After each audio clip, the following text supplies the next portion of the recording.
The devastation is far more severe than what is being viewed by the rest of the world. The number of deaths and killed is probably twice as much, and those who are likely to die from disease or other, from wounds and so on that linger on. So the situation is far, far more devastating than we could possibly know at this moment.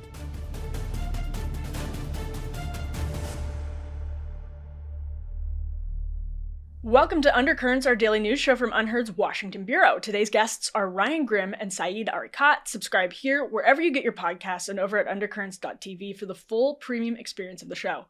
Huge news week. Donald Trump had been warning both Israel and Hamas in recent days that he expected a peace deal to be done before his inauguration on January 20th. And as of right now, this pressure appears to have succeeded in securing a long-awaited ceasefire agreement. We saw so many times, apparently negotiators get close and then back off from the ledge. So this is breaking news, and the particulars are sure to change, but the big picture agreement looks finally to be in place. Now, around noon on Wednesday, Trump posted to Truth Social, quote, "We have a deal for the hostages in the Middle East. They will be released shortly. Thank you!" Exclamation point. That was all in all caps. Here's how CNN initially outlined the terms. Quote, "Hamas and its allied militant groups are expected to release 33 hostages seized from Israel during the attacks of October 7th, 2023. In return, Israel will free hundreds of Palestinian prisoners. The agreement would deliver the first reprieve from war for the people of Gaza in more than a year, and only the second since the Israeli bombardment began. Once confirmed as expected, that the deal will allow Palestinian civilians to return to northern Gaza, and there would be a massive influx of humanitarian aid into the Strip where residents have long faced dire humanitarian conditions." End quote. So what changed? Is this a new deal or a new negotiator? Trump said on January 7th that, quote, "all hell will break out in the Middle East if October 7th hostages weren't returned by his inauguration day." But he said something else, too, that was pretty interesting. Let's listen. All hell will break out. If those hostages aren't back, I don't want to hurt your negotiation. If they're not back by the time I get into office, all hell will break out in the Middle East. Can you elaborate? And it will not be good for Hamas, and it will not be good, frankly, for anyone. All hell will break out. I don't have to say anymore, but that's what it is. Quote, "It will not be good, frankly, for anyone," Trump said. That is vague, yes, but in this context, it's almost unusually direct. Trump later reposted a video of Jeffrey Sachs criticizing Israeli Prime Minister Benjamin Netanyahu, and Trump and Netanyahu, by the way, have hardly had a perfect relationship. Back in April, Trump provided a really interesting glimpse into his unorthodox approach to the conflict by saying Israel was, quote, "absolutely losing the PR war." "Get it over with and let's get back to peace and stop killing people," Trump said. And that's a very simple statement. They have to get it done, get it over with, and get it over with fast, because you have to get back to normalcy and peace. Palestinian negotiators told Drop Site ahead of the deal announcement that they remained worried about Netanyahu changing the terms. In a Tuesday report on the site, Jeremy Scahill wrote, "The fact that Trump emerged as the decisive player in pushing a potential ceasefire forward is evidence that Biden never used the full powers available to a sitting U.S. president to seal the deal in the summer. While Trump has publicly repeated his threat that he will, quote, unleash hell on Hamas," Jeremy added, "if the Israeli hostages are not freed, his pressure has not solely focused on Hamas. Trump and his aides have made clear to Netanyahu that the president-elect expects Israel to comply with his demands too."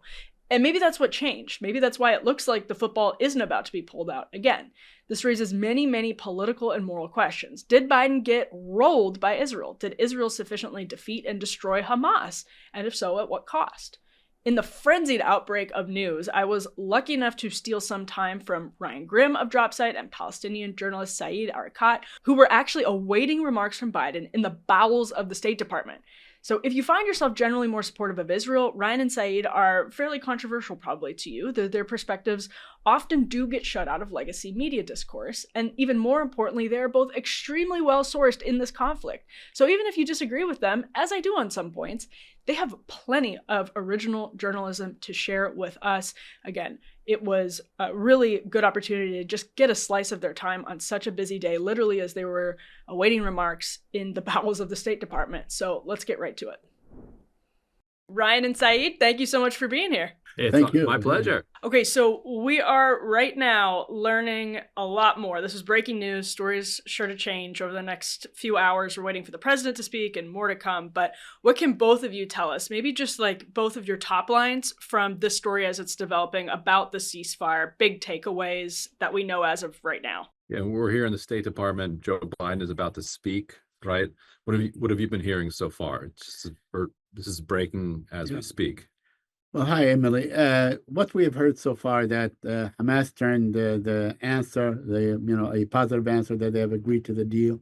That's what's been said in the Arab media, in Egypt and Qatar for sure, by Al Jazeera, by others, and so on. And that's what we've heard from the agencies, AP, Reuters, and so on. And in fact, during the hearing with Marco Rubio, the confirmation hearing, they took 5 minute break to speak about that there is a deal. So that's what we know so far. The Israeli cabinet is going to stamp approve it tomorrow, Thursday, and then on Sunday, if all goes well, then it will go into effect. So that's what we hear. The first, I guess, there will be really three hostages released, and thereafter everything will follow suit. And Saeed, before we jump over to Ryan, I just want to ask what you're hearing from your sources about the potential endurance of this deal. Does this feel like is the rug about to be pulled out from under everybody as we've seen before? Or is this a different moment? Yes, absolutely. That's a very important question. And knowing, we've experienced this so many times before. The Israelis are they have had a tradition, in fact, of breaking the ceasefire. They do it every time in different ways. Sometimes not, of course, not so massively as we have seen with this war, but they do break it from time to time. They make life very difficult for the Palestinians. I believe that, what I hear from our people on the ground, as a matter of fact, my colleague on the ground, is that the devastation is far more severe than what is being viewed by the rest of the world. The number of deaths and killed is probably twice as much. So, and those who are likely to die from disease or other, from wounds and so on that linger on. So the situation is far, far more devastating than we could possibly know at this moment. And Ryan, Dropsite has some of the best sources here as well. And I guess I want to toss that same question to you. What's different this time around? Are there different points in this deal that has been reached, or is it a different negotiator? In fact, the deal seems slightly worse for Israel than what Hamas agreed to in May and then again in July. The difference this time is that Trump himself and through his envoy Steve Witkoff that he sent over there insisted that a deal be done. And there was always this kind of provocation from the Washington blob that said, this is all very complicated stuff. Israel's a sovereign state. You can't just order them to agree to a ceasefire. They have to they have to agree to it on their own. And I think what Trump showed here is that isn't actually the case. Like there is a superpower in this equation, and you actually can just insist upon it. Witkoff sat down with Netanyahu over the weekend and seems essentially to have said to him, what part of this don't you understand? Yeah. Like this is over. Yeah. Now, whether Netanyahu is now alluding to the possibility, or then there's some reporting that he's saying it explicitly to Ben-Gvir and that kind of cohort, that after phase one, he's going right back to war. Right. So that is certainly within the realm of possibilities. If I may add just a couple of words to what Ryan said, and I agree with him 100%. They would have you believe that it was very difficult. Well, in fact, not difficult. The United States has given billions of dollars, according to Brown University, anywhere between 22 to probably $28 billion were given to Israel in terms of arms. Israel dropped 85,000 tons of explosives and so on. We know that in this partnership, America is the senior partner. They could have pulled that, if the belief is, in all throughout the Arab world, and in fact, among many in the United States and in Washington, believe that Biden could have basically effectuated some sort of a ceasefire deal way back then, after the first one ended at the end of November 2023. But he chose not to, because he's given Israel all at once, all throughout this time. But I don't think it was as difficult as it was. Although of course, Trump wants to claim the credit. He will always do whenever the situation calls for it. And Ryan, can you actually speak to some of those odd political dynamics? Because Donald Trump is constantly touting himself as really the most pro-Israel president that has ever been in office in the United States. Obviously, he moved the embassy very famously, and yet he is the one that sort of comes in at the 11th hour here, right before his inauguration, towards the very, very tail end of the Biden administration, and secures this deal. While we heard the Biden administration sort of talk out of both sides of its mouth, and Kamala Harris on the campaign trail constantly trying to sort of placate with these vagaries the Palestinian cause. But it ends up being Donald Trump that secures a ceasefire that's slightly less for Israel. Like, help us make sense of how that transpired. I mean, Trump obviously has his own political motivations. He promised that he would get this done. He doesn't want to deal with it. You know, it's not the thing that he wants on his plate. I think he really loves the way that Reagan was able to bring some hostages home right around his inauguration. He's always looking to kind of replay movies that he's seen in the past.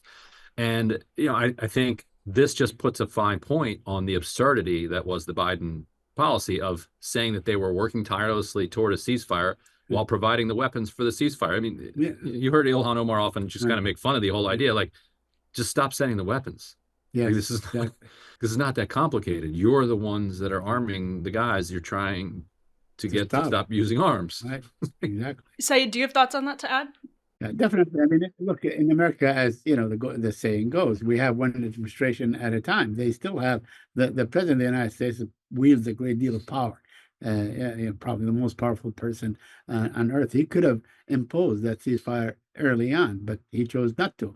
I think maybe, you know, I don't want to sound cynical, but it seemed maybe that's the shelf life, if I may allow to use such a crude term, for this war to end now, because an administration is coming in and one is departing. But yeah, I think we've seen this happen before. We saw Mr. Biden in May of 2021 basically impose a ceasefire. He told Netanyahu he ran out of runway. And so we know that he could have done it, and he chose not to. Yeah, and I wonder if the Arab American support for Trump actually played a role here. You know, Trump's most transactional quality is that the number one thing that he likes in a person is whether they like him. That's it. Doesn't like that. That's number 1, 2, 3, 4, and 5. And so to have Arab Americans throughout the campaign either staying neutral between Harris or Trump or actually supporting Trump, I think that played a role in his decision to tell Witkoff, look, go and get this done. I said I'd get it done. Get it done. Yeah. You know, Saeed mentioned the split screen with the Rubio confirmation hearing earlier this week was Pete Hegseth. All of these are very staunchly pro-Israel politicians. Does this change? And Ryan, you might want to jump at this one. Do you think the dynamics of the Republican Party's fundamental relationship with Israel? We know Miriam Adelson, a huge backer of Israel, is co-hosting an inaugural event she's been very close to the Trump campaigns and is co-hosting an inaugural event with Mark Zuckerberg on Trump's behalf in the days ahead. Does this really fundamentally change anything where Republicans see how Trump's bluster or, you know, master negotiation has gotten a deal at the end of the day, or is it just back to business as usual after this happens? I mean, it certainly is interesting that you have the entire Israeli political spectrum livid at Donald Trump over this deal, while exactly his Secretary of State is an absolutely fanatical supporter of Israel. And he looks sane compared to Pete Hegseth and Huckabee, who are dominionist like supporters of Israel in the sense that they really believe that the Jews in Israel are going to be cannon fodder for like the second coming, like complete like lunacy. And these are the guys in the highest echelons of power in the Trump administration, and yet here we are. So I think it means that things are kind of fluid here. I wouldn't be stunned if we wound up getting another Iran deal, which Trump had ripped up in the first place. Maybe he signs a new one, and just now it's good because it's the Trump Iran deal rather than the Obama Iran deal.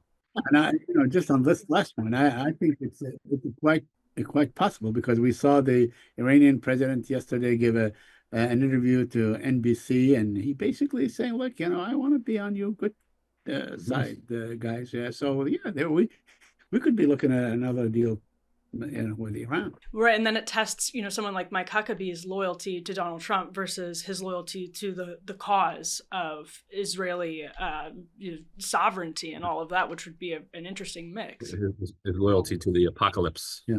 If it's your place in the apocalypse versus your loyalty with Trump, yeah, I mean, you got to go with the apocalypse, right? You'd think. Kind of higher stake. Judgment Day has higher stakes. You'd think. Saeed, I'm curious what how you can explain. I always get a pang as an American in my stomach when there are agreements like this reached in the Middle East, because I'm so cynical, and this is just me as an American. I can't imagine what it's like for people who are actually in the Middle East, that we know that, this isn't really a long-term solution. This is a Band-Aid. What can we expect to see in the months ahead after, if this deal goes through? Looks like it absolutely has. So if things proceed as we expect them to, what could we expect to see actually out of, let's say, the West Bank, out of Gaza, in the months ahead? Well, interesting that you mentioned the West Bank. I think what we're going to see in the West Bank, far more Israeli aggression, probably more blatant and so on. They feel that, Huckabee, as Ryan said, and Trump behind him 100% is going to be talking about the right to annex and the right to establish settlements and enlarge it and so on, and make life really miserable for the Palestinians, which it is. I mean, many of them are now literally locked in communities in which they cannot, leave after a certain hour or before a certain hour. So that will happen in I think in the months and weeks and months and maybe years ahead. For Gaza, I think, we've seen that movie before, as Brian said. We've seen it many times. There's a ceasefire, there's devastation. Now, not near as as the one that we see now. It's horrific, but it will go on, and then there will continue to be an Israeli, besiegement of Gaza, maybe using aid as weapons and so on, extracting them, rebuilding the hospitals. Going to take a lot of doing. I mean, whether the Arab world or the Europeans or the United States of America would come basically to give aid as it's needed. I mean, this has never been like this, the devastation. So at least for the weeks ahead, we expect that, people will get, some sort of a chance to look who died and who survived from their families, from their children, what could they salvage and what they couldn't salvage. We'll probably see the horrors of what happened over the past 15 months, and see people trying to get some sort of medical care, maybe in Egypt, maybe in other countries, and so on. We will see all of this. This may have some sort of a sobering effect on the world. Ryan, literally as we were talking, Donald Trump posted on Truth Social saying, "With this deal in place, my national security team, through the efforts of Special Envoy to the Middle East, Steve Witkoff, will continue to work closely with Israel and our allies to make sure Gaza never, all caps, again becomes a terror safe haven."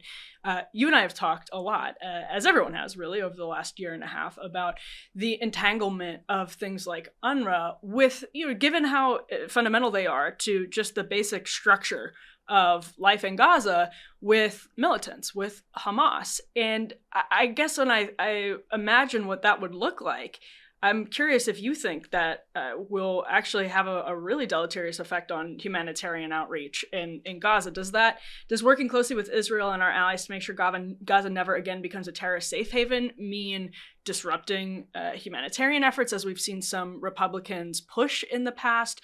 Or is this, again, like something very new from the Trump administration? Trump has said Netanyahu had a PR problem. It's an interesting question. Go ahead, yeah. No, there's that. Yeah, I think you're alluding to this. There's this Israeli law that would basically ban UNRWA from any operation. Yeah. Saeed, correct me if I'm wrong. Didn't you go to UNRWA schools? I did. Yeah, I did. And I went for a short time, but my wife went to UNRWA school all her life. She got a scholarship through UNRWA, went to medical school, and became a doctor, and so on. So yeah, I mean, we owe UNRWA a lot. I mean, her entire family, 8 and probably, countless of children went to UNRWA schools and clinics. I mean, everybody was getting, compared to, let's say, what the government of Jordan or in the West Bank or in Lebanon were providing, UNRWA provided better medical care, better, probably nutrition, more access to education, better quality education, and so on. But we know Emily, that during his last administration, Trump banned UNRWA, banned funding UNRWA. So he stopped it early on because he was, manipulated into that position by some lobby groups like FDD and so on, who claimed that the number of Palestinian refugees is only anywhere between 30 and 50,000, and the rest have died, and so on. So, and now we know that this administration, last year, a year ago, pulled support from UNRWA. They are trying to kill it because they think that, UNRWA gives the Palestinians their deed to their homeland, or, the right of return, and so on. So I think we will see that maybe Israel will not back down, but will actually be egged on as a result of this deal. We'll see how it can be replaced, or what other countries will do, whether it's the Arabs or the Europeans and so on, to keep UNRWA going. The one thing for sure is that no aid agency on earth can do what UNRWA is doing. And last question for both of you. There's a lot of talk right now about how Israel reacted to Donald Trump's negotiating strategy in the waning days of the Biden presidency, but you guys both have great sources on the ground, and I'm wondering, how did Hamas react to the Trump administration's negotiating strategy, if at all? Was there a difference in the Hamas response when Trump started to kind of take the lead with his presidency approaching? My understanding, curious for what Said said, the sources that we have dealt with among the negotiating team, and it's Hamas, but also other elements, is not only Hamas that's negotiating on behalf of Palestinians. Islamic Jihad is in there as well. It's kind of a boring answer, but they were already on board. Since July, they had effectively agreed to May. May, and then again in July. Before the invasion of Rafah, and again in July. Yes, absolutely. Right. So they had actually, if you can compare the leaked framework from then to the framework today, and you can see that they're very similar, except the terms have gotten a little bit worse for Israel, because Hamas has not agreed to a variety of things that they had agreed to in the May one. So they didn't actually need Trump telling them that all hell was going to break loose if they didn't do anything, because they were actually already on board. The one thing that Hamas was struggling with, and it still is in some of the details, is identifying particular captives or hostages that were going to be returned, because there was such a breakdown, a complete and total breakdown. Imagine 90+% of the population is displaced. The entire thing has been turned into rubble. Imagine how difficult it would be to keep track of where everybody is. And so I think that's the one thing that was like hookup, and to safe, and to keep them alive from the bombardments and disease. Look, Hamas basically agreed to all the proposals that the United States made. I mean, back in early May, they did, and they said, okay, we're on board. And I remember when Blinken said the ball in Hamas's court, and they agreed to it.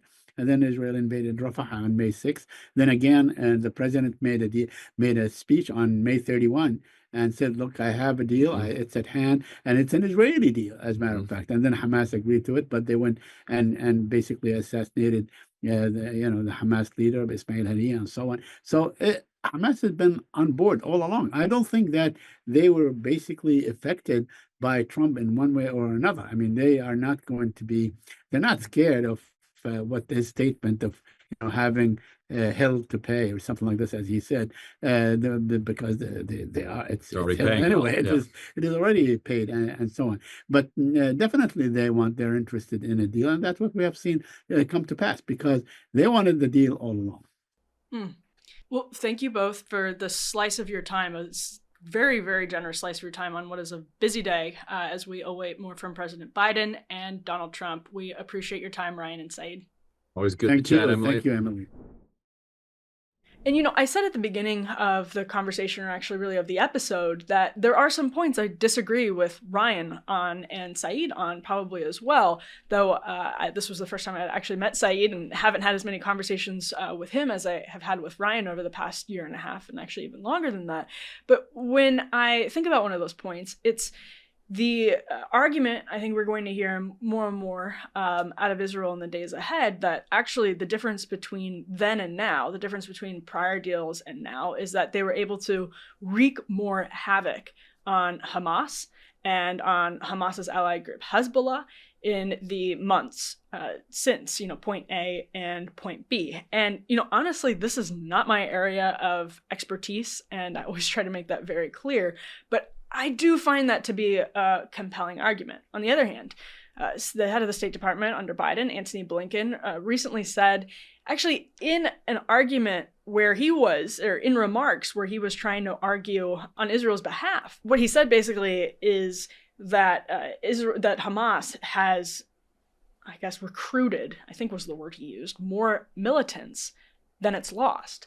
And that's a weird argument from the Biden administration because it raises one of the other questions we broached at the beginning, which is at what cost did these negotiators get to this deal? If, Hamas won't, as Trump has said, be able to reconstitute in Gaza, well then at this point, is Blinken correct that they've been able to recruit as many militants as they've lost? We saw Hamas reconstituting in places like northern Gaza a bit over the course of the war. Is this a Band-Aid that temporarily feels better but ultimately makes things worse? I think that's an unanswered question, and that's one of the things. When you have Netanyahu saying he doesn't support a two-state solution, and the president Biden, by the way, who helped fund this war, saying he believes in a two-state solution. I mean, that fundamental disconnect remains, and it's just feels to me, and I'm sure like it feels to a lot of people, and seems obviously to be a Band-Aid.